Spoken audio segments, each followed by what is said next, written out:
Hello friends, welcome to my another travel blog. আজকে আমি আর নাইম দুজনে মিলে বের হয়েছি উদ্দেশ্যবিহীন রাস্তায়। কোথায় যাব জানি না। প্রথমে আমাদের গন্তব্য ছিল বর্মি বাজার থেকে আমরা চলে যাই ত্রিমোহনী। একটা ব্রিজ আছে, ব্রিজের ওই পারে ময়মনসিংহ আর এই পারে হচ্ছে গাজীপুর আর ময়মনসিংহের বর্ডার এলাকা, শেষ সীমানা। তো যাই হোক, আমরা ওই পার থেকে একটা প্ল্যান করছি যে আমরা চলে যাব, পাগলা বাজার যাব। আর এই যে এখন যেখান থেকে যাইতেছি, এটা হচ্ছে বর্মি বাজারের রাস্তা, গজারিবনের ভিতর দিয়ে রাস্তা। অনেক সুন্দর একটা রাস্তা। এই রাস্তা দিয়ে বাইক চালায় যাইতে অনেক মজা লাগে। রাস্তাটা অনেক ভালো।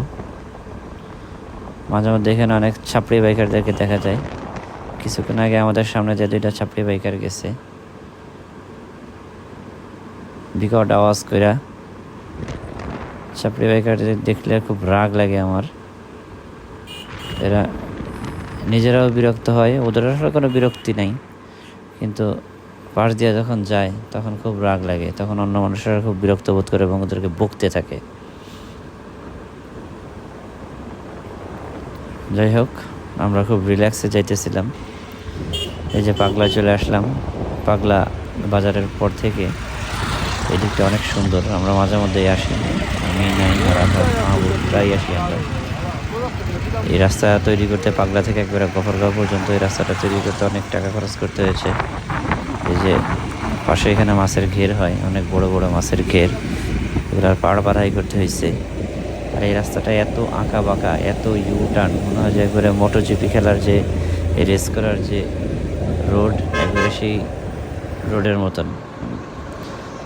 আমরা পাগলা বাজার থেকে কাউরাইট যাওয়ার পথে সুন্দর একটা জায়গায় আসলাম। এই জায়গাটার নাম খরতিপাড়া। এখানে যে কয়েকটা রেস্টুরেন্ট আছে, এটার নাম হচ্ছে সাতকন্যা গল্প কুটির। আরও দুইটা রেস্টুরেন্ট আছে এখানে। বর্ষায় এখানে প্রচুর পানি জমে এবং চারপাশটা এত সুন্দর লাগে, যত দূর চোখ যায় শুধু পানি আর পানি। অনেক বড় ধান ক্ষেতের মাঠ এখন দেখা যাইতেছে। এই যে বট গাছের ছায়ায় দুইটা চেয়ার ফেলা, এই চেয়ারে বসে আমরা এখন চটপটি খাবো। জায়গাটা অসম্ভব সুন্দর, এত ভালো লাগছে। কিন্তু আমরা যখন বসছিলাম এখানে চটপটি খাইতে, আমি আর নাইম, তো চিন্তা করলাম যে আমরা এই যে সাতকন্যা গল্প কুটির ভিতরে অনেক গরম, প্রচুর গরম।